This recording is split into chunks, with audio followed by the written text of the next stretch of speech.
Option होगा MS word में, border लगाने का ऑप्शन होता है जो, हाँ बॉर्डर लगाने का ऑप्शन होता है जो कि बहुत ज़्यादा इंपॉर्टेंट होता है। बहुत सारे स्टूडेंट्स को बॉर्डर का ऑप्शन नहीं पता होता। तो होम के अंदर बॉर्डर एंड शेडिंग पे जाएंगे आप। दो बातें होती हैं इसमें, एक होता है बॉर्डर, ठीक है, एक होता है पेज बॉर्डर। तो हमने बॉर्डर पे काम करना है, ठीक है। ये बॉर्डर पे काम करेंगे तो ये क्या होगा, टेक्स्ट में लिखा जाएगा, इंटर कराएंगे तो टेक्स्ट। लेकिन आप चाह रहे हो कि यार ये हमें नहीं चाहिए, हमें तो बस पेज का बॉर्डर चाहिए, तो आप इसको बॉर्डर पे काम नहीं करेंगे, इसको नन कर देंगे, पेज बॉर्डर पे जाएंगे आप। सही है। पेज बॉर्डर पे जाने के बाद आपने क्या करना है, यहाँ से जाके आपने बॉर्डर्स ले लेना है। डिफरेंट बॉर्डर यहाँ पे मिलेंगे आपको, ऐसे करके नीचे की तरफ आर्ट में। ये लाइन का कलर भी चेंज नॉन कलर लाजमी है। हाँ, इसको नन करना लाजमी है, ठीक है, नन बोलते हैं, ठीक है। हाँ, कलर आप चेंज कर दें, और ये कलर हमने चेंज कर दिया है, ठीक है। ये देखो आप, बॉर्डर आ गया, लेकिन वो ऊपर नीचे ऐसे बॉर्डर आया, ठीक है, ऊपर भी और नीचे भी। चेंज कर दें आप, ठीक है। ठीक है, ये अक्सर थोड़ा मुश्किल कमांड है इसके अंदर। तो बॉर्डर एंड शेडिंग में जाके साइज़ वगैरह आप यहाँ से इसका ग्रो कर सकते हैं, थोड़ा सा बोल्ड करना है, कम करना है, ज़्यादा करना है यहाँ से, ठीक है भाई। ये सारी चीज़ें मौजूद हैं, और बाकी के आप देख लीजिएगा भाई, ठीक है। एक बात तो ये, अच्छा एक और सवाल जो सर आपसे टेस्ट ले सकते हैं इसके अंदर जो इम्पोर्टेंट है, चेंज केस। चेंज केस में दोबारा रिपीट कर देता हूँ, थोड़ा ही मुश्किल होता है टॉपिक, ठीक है। ये अक्सर टीचर पूछते हैं तो आप लोग को नहीं आता। मिसाल के तौर पे एक लाइन लिखी हुई है, Pakistan is the biggest country of the in the world. ऐसा है नहीं, वैसे बिगेस्ट नहीं है। सिलेक्ट करते हैं हम, ठीक है। और सिलेक्ट करने के बाद हमने, अभी ये कैपिटल लेटर के अंदर है, अगर आप चेंज करना चाहते हैं, इसको बोलते हैं चेंज केस। इसकी शॉर्ट फॉर्म होती है शिफ्ट के साथ F3। शिफ्ट F3 से आप इसकी जो चीज़ें वो चेंज आप कर देते हैं, ठीक है। यहाँ से अगर हम लेते हैं लोअर केस तो ये स्मॉल में कन्वर्ट हो जाता है, अपर केस कैपिटल में आ जाता है। कैपिटलाइज ईच वर्ड, हर वर्ड का स्टार्टिंग का अल्फ़ाबेट कैपिटल हो जाएगा। और इसके बाद टॉगल केस क्या करेगा, अपोजिट काम करेगा, कि जो कैपिटल है वो स्मॉल हो जाएगा, जो स्मॉल है वो कैपिटल हो जाएगा। अच्छा, सेंटेंस केस कब काम करेगा, जब ग्रामर अप्लाई करना हो। मिसाल के तौर पे तो अच्छा लाओ, सही है भाई। अब ये वाला जो ऑप्शन है कब काम करेगा, ये जब काम करेगा जब आपके पास मिसाल के तौर पे सब कुछ आपका जो है ना स्मॉल लिख दिया आपने, मिस्टेक कर दी, सब स्मॉल लिख दिया। अब आपसे ये सवाल हो रहा है कि भाई आपने जो है ग्रामर अप्लाई करना है, क्योंकि ग्रामर हमसे कहती है जब भी आप पैराग्राफ स्टार्ट करेंगे तो अल्फ़ाबेट कैपिटल होना चाहिए। ग्रामर हमसे कहती है कि जहाँ फुल स्टॉप आएगा उसके बाद का अल्फ़ाबेट कैपिटल होना चाहिए। तो अब आप तो अगर मैनुअल करोगे, खुद से करोगे तो आपको टाइम लगेगा।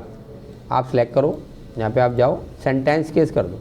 तो ये अप्लाई नहीं होता कभी, वो क्या मसला है? वो अब असल में वो ऑलरेडी हुआ होता है, पहले आप लोअर कर दो, उसके बाद अप्लाई करो तो फिर हो जाएगा। सेंटेंस केस देखो हो गया, वीडियो का V, वैन का W, ठीक है। सारे समझ में आ गए। अच्छा, इसमें और भी बाकी देख लेना अपने तौर पे। आप कोई समझ में नहीं आए 20 तारीख तक के दरमियान में आकर कोई भी कमांड आप मुझसे पूछ सकते हैं, सर ये कमांड आपने पढ़ाई थी, मैं समझ में नहीं, मैं आपको बता दूँगा। सर पिक्चर वाली दिखा दो सर, बॉर्डर का बता दें। पिक्चर बॉर्डर नहीं, पहले मैं अपने टॉपिक क्लियर कर दूं जो मेन है, फिर आप लोग अपने पास लिख लेना, पूरी लिस्ट बना लेंगे उसकी, ठीक है। अपने जो क्लास के मॉनिटर हैं उनको बता देना, फिर वो पेपर सामने रख के वो हम आपको सारे टॉपिक क्लियर। 20 को आपका समझो कि टेस्ट होगा थोड़ा स्ट्रॉन्ग वाला। अच्छा भाई, इसमें जो एक इम्पॉर्टेंट चीज़ है वो होती है शॉर्ट। शॉर्ट भी बड़ा इम्पॉर्टेंट होता है, कि जो कि हमने अक्सर सवाल हमसे होते हैं, ठीक है। मिसाल के तौर पे हमारे पास यहाँ पर डिफरेंट नाम लिखे हुए, कंट्री के नाम लिखे हुए, पाकिस्तान, इंडिया, अमेरिका,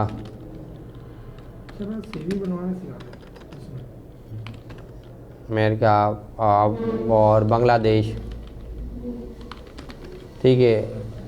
जेड से कोई आता है, जिम्बाब्वे, बे आई थिंक ऐसी कुछ होगा, ठीक है। और भी बहुत सारे, ठीक है भाई। अब आप चाह रहे हो कि यार इस सीक्वेंस में आ जाए, पहले ए वाले आए, फिर बी वाले आए, फिर सी वाले आए, फिर डी वाले आए। तो इसी तरह नाम भी हो सकता था, कोई और प्रोडक्ट का नाम भी हो सकता था, XYZ कुछ भी। तो यहाँ जाके शॉर्ट पे क्लिक करेंगे आप, असेंडिंग टैक्स वर्किंग है तो टैक्स पे रहने देंगे, असेंडिंग है ओके। पहले ए वाले, फिर बी वाले, फिर सी नहीं था, डी नहीं था, ई नहीं था, तो फिर आई था तो आई, फिर उसके बाद फिर जो उसके बाद जो वर्ड आएगा आई के बाद इंडिया आ गया ना, इंडिया आई से आ गया, फिर आई के बाद और कोई वर्ड नहीं थी तो उसने पाकिस्तान पी उठा लिया, फिर उसके बाद नहीं था तो उसने जेड वाले उठा लिए, ठीक है। असेंडिंग में क्या होगा कि ये ए से जेड की तरफ आ रहा है, डिसेंडिंग में क्या होगा जेड से, ठीक है। ये तो हो गया अल्फ़ाबेट्स का। अब आ जाते हैं नंबर पे, आदमी कोई नंबर डाले। अब आप चाह रहे हो कि यार सीक्वेंस आ जाए, पहले छोटी रकम, फिर उससे बड़ी, फिर उससे बड़ी, फिर उससे बड़ी, तो यहाँ जाएंगे ऑटोमेटिक नंबर उठा लेगा ये, आपने असेंडिंग कर देना है, ओके कर देना। क्लियर है, बात समझ में आ रही है, कोई मसला कोई प्रॉब्लम, ठीक है। तो ये एक टॉपिक ही हो गया। टाइम क्या हो रहा है, टाइम बताना।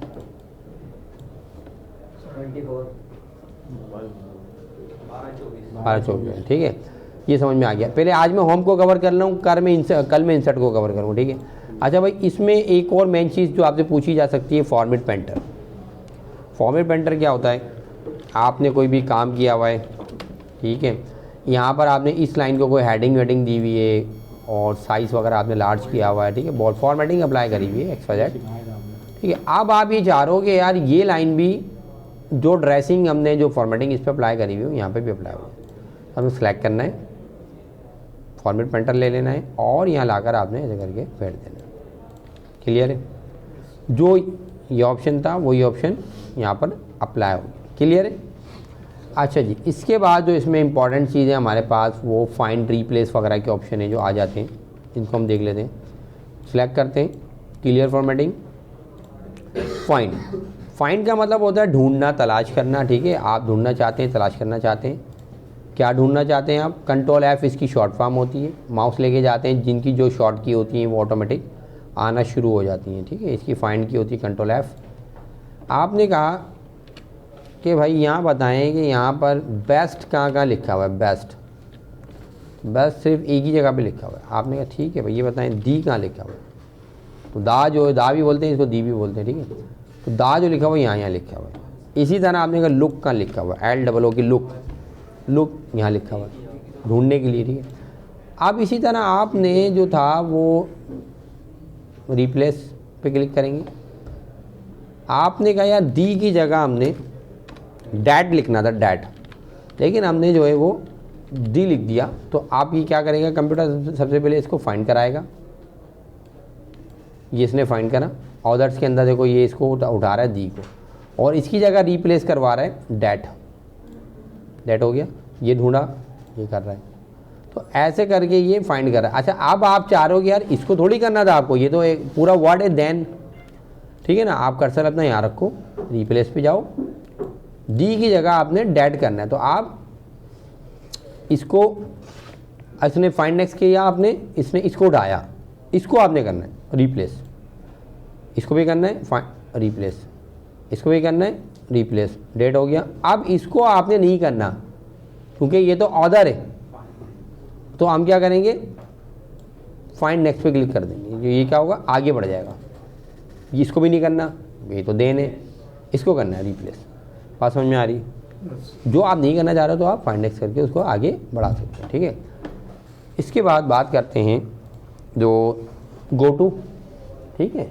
गो टू का जो ऑप्शन है ये बेसिकली पेज पे जाने के लिए होता है, लाइंस पे जाने के लिए होता है। लाइन नंबर कौन सी पे जाना है आपने, 4 पे जाना है, गो टू 4 लाइन पे चले आएगा, कर्सर को आपने 4 लाइन पे ले जाएगा, 4 गो टू 4 लाइन्स पे आ जाएगी, ये लाइन नंबर 4 ये रही है आपकी, ठीक है। इस तरह से पेज कौन से पे जाना है, अगर बहुत सारे पेजेस हैं आपके पास, कॉपी पेस्ट,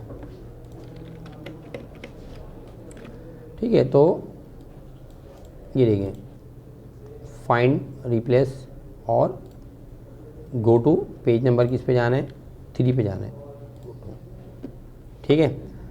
तो ये चीज़ें, अच्छा जी, इसमें ये भी इम्पोर्टेंट था। इसके बाद सिलेक्ट का ऑप्शन, सिलेक्ट आल, सब सिलेक्ट कर देगा, ये भी सर पूछ सकते हैं। सिलेक्ट ऑब्जेक्ट क्या काम करता है, इससे आप लोगों ने देखें जो हमारे पास बॉक्सेस होते हैं या लाइंस वगैरह बनी हुई होती हैं या कोई और शेप होते हैं, तो अक्सर आपको ये उठाना होते हैं, तो आपने मतलब ये चीज़ आपको नहीं चाहिए, आपको वक्ती तौर पे, या इसको आपने हटाना है, डिलीट करना है। ऐसे ही और भी है, यहाँ पर भी मौजूद है, यहाँ पे भी मौजूद है, अलग अलग आपने सेट करके रखें। होम पे हम जाएंगे, सिलेक्ट ऑब्जेक्ट लेंगे, ऐसे करके विंडो बनाएंगे। जब विंडो बनाएंगे ना तो ये सिर्फ यही सिलेक्ट होगा, टेक्स्ट सिलेक्ट नहीं होगा। अगर आप विदाउट ऐसे लेंगे तो टेक्स्ट भी सिलेक्ट हो रहा है, डिलीट करने पर टेक्स्ट भी डिलीट हो रहा है, ठीक है। तो अभी खाली आप शेप उठाना चाह रहे हैं तो सिलेक्ट ऑब्जेक्ट लेकर ऐसे करके विंडो बनाएं, तो ये सिलेक्ट होगा और डिलीट कर देंगे, ठीक है भाई। देखो ये वाले ऑप्शन की, ठीक है, select all text with similar formatting, ठीक है। यार ये बड़ी काम की चीज़ है, बहुत कम लोगों को ही समझ में आता है भाई, ठीक है। थोड़ा मैं समझा देता हूँ डीपली, बहुत कम लोगों को समझ में आता है। देखो एक वर्ड ये मैंने इसको कलर दे दिया रेड, बोल्ड भी कर दिया, इसको ले लिया या वाले वर्ड को ले लिया, इंसर्ट को, इसको भी बोल्ड कलर दे दिया, इसको भी बोल्ड कर दिया, सही है। एक वर्ड और ले लिया मैंने, इसको मैंने खाली कलर दे दिया, बोल्ड नहीं दिया, इसको मैंने कलर बोल्ड और थोड़ा सा साइज भी बड़ा कर दिया, सही भाई। अब मैं ये कह रहा हूँ कंप्यूटर से, MS वर्ड से, कि भाई ये आपको मैंने सेलेक्ट करके दिया, इसके ऊपर जो ड्रेसिंग हुई हुई है, जो फॉर्मेटिंग हुई हुई है, जस्ट वही आपने, अगर किसी वर्ड के ऊपर वही ड्रेसिंग वही फॉर्मेटिंग हुई हुई हो तो आप सिलेक्ट करें, ना एक ज़्यादा ना एक कम। जो फॉर्मेटिंग इस पर हुई हुई, आप कंप्यूटर ने देखा कि इस पर दो फॉर्मेटिंग हुई हुई है, एक कलर डाला हुआ है और एक बोल्ड हुआ है। तो अब कंप्यूटर क्या करेगा, उसी को फॉलो करेगा जो इसके जैसा होगा। इसको मैं आम मिसाल में देके समझाता हूँ। मैं ये कहता हूँ कि इस गेट से अंदर वो लड़का आएगा जिसके पास ID कार्ड होगा और ब्लू पेन होगा। अब एक लड़का आ रहा है उसके पास सिर्फ ID कार्ड है, ब्लू पेन नहीं है। एक लड़का आ रहा है उसके पास ID कार्ड है लेकिन रेड पेन है। एक लड़का आ रहा है उसके पास ID कार्ड है, ब्लू पेन है, लेकिन वो कैप पेन के भी आ रहा है, एक्स्ट्रा चीज़ लेकर आ गया, कैप पेन के भी है, एक्स्ट्रा हो गया है वो, तो वो भी अलाउ नहीं होगा। पास में ना एक्स्ट्रा होना चाहिए ना कम होना चाहिए, बिल्कुल सेम फॉर्मेटिंग होना चाहिए, तो वो सिलेक्ट करके देगा। बात समझ में आ गई। तो ये मैंने सेलेक्ट किया और ये देखो ये select text with similar formatting, same formatting को उसने सिलेक्ट कर दिया क्योंकि ये और ये मिलते थे। अब यहाँ पर क्या मसला था, ये बोल्ड नहीं था, इसको भी बोल्ड कर दिया, अब ये भी मिलने लगेगा, 3 मिलने। यहाँ पर क्या था, एक्स्ट्रा हो गया था, साइज लार्ज हो गया था। इसका साइज क्या था 11, इसका कितना है 14, इसको 11 कर देते हैं। अब जब हम सिलेक्ट करेंगे तो अब ये भी सब एक जैसे होगा, सही है। तो ये वहाँ यूज़ होता है जहाँ पर आपने मिसाल के तौर पे कोई हेडिंग थी, कुछ था, आपने कलर अपनी मर्जी का दे दिया था। क्लाइंट आपसे बोलता है, आपके जो क्लाइंट्स होते हैं जो काम करवा रहे होते हैं, यार आपने रेड कलर डाल दिया, हमने ब्लू बोला था, तो आप बोलेंगे आप फिक्र नहीं करें, आप ऐसे सेलेक्ट करेंगे। आप 1 बाय 1 सबको सिलेक्ट करोगे तो कंट्रोल दबा के आपको सिलेक्ट करना होगा, ढूंढना पड़ेगा। तो आप ऐसे जाओगे सारे सिलेक्ट हो जाएंगे, आप इनकी जगह ग्रीन कलर डाल दो। आप बोले यार हमने 11 का साइज़ नहीं बोला था, हमने कहा था यार कम से कम 14 साइज़ होना चाहिए, तो आप सिलेक्ट करोगे, आप साइज़ 14 दे दोगे। इसका फ़ायदा ये होता है 1000 वर्ड भी होंगे तो 1000 वर्ड खुद ही कंप्यूटर सेलेक्ट कर देगा, ठीक है भाई। तो ये आज हमने होम के हवाले से सारी चीज़ें सीख ली जो इंपॉर्टेंट हैं, और भी सारी इंपॉर्टेंट है, लेकिन आप लोग देख लीजिएगा, प्रैक्टिस लाजमी कर लीजिएगा, ठीक है। रोज़ाना की बेस पे मैं अब आपको कल इंसर्ट की जो इंपॉर्टेंट्स हैं, डिज़ाइन की जो इंपॉर्टेंट्स हैं, ठीक है, थोड़ा थोड़ा मैं कवर कर दूँगा सारी चीज़ें आप लोग को। और फिर इंशाल्लाह 15-16 से हम पावर पॉइंट स्टार्ट करेंगे। और अब हम जो है वो अटेंडेंस ले रहे हैं।